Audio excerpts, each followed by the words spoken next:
Afternoon, my name is Sam Baseline. Welcome to my YouTube channel. And today's Sunday. Um, Out here in the cold weather here as usual. Working on my railroad truck, my 2000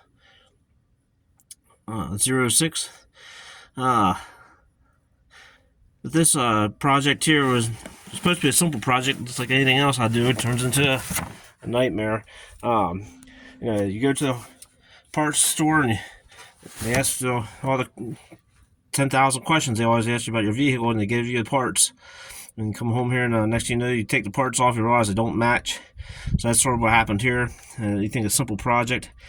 But here's what we did. We're working on the sway bar. The sway bar bushings here have you changed out for state inspection. So the passenger side is really bad. This is the driver's side. And you can see this bushing here is still not right. It has a big air gap in there, so there's not enough material in there to close that gap up. And the gap I'm talking about is right there. Is what I'm talking about. So there you have it. And I'm going to be back into this side again, taking it back apart, and exploring why the sway bar doesn't match what the people are selling me. It's this way it is with being mechanical, doing things.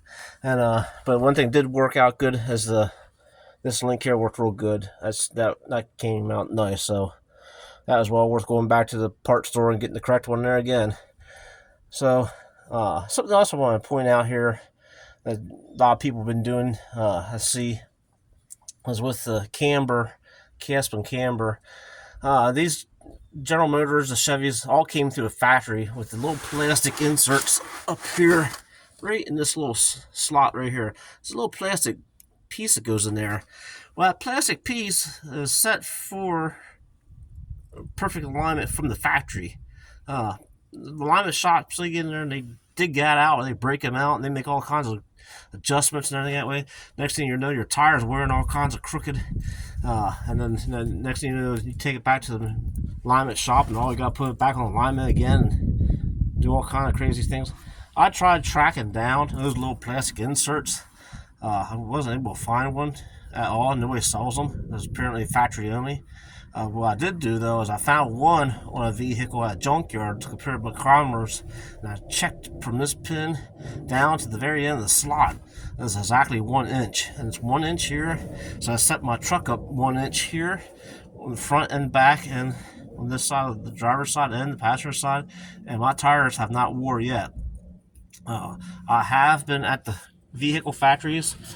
My dad actually put the robots in down at the Chevy Malibu plant down in Delaware.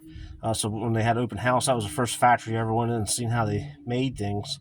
And then my woman and I, we went out to Michigan, to the Dearborn, to the Rouge plant, and see the F-150s be built. And that's the thing, is all the vehicles come through the factory preset, and that's how they're doing it. They're putting those plastic clips and stuff, because not every vehicle comes off the assembly line and has to get realignment. And that doesn't happen. They just come off the assembly line, they drive it right out to the parking lot and put it right on the train car. That's how this stuff's lined right up.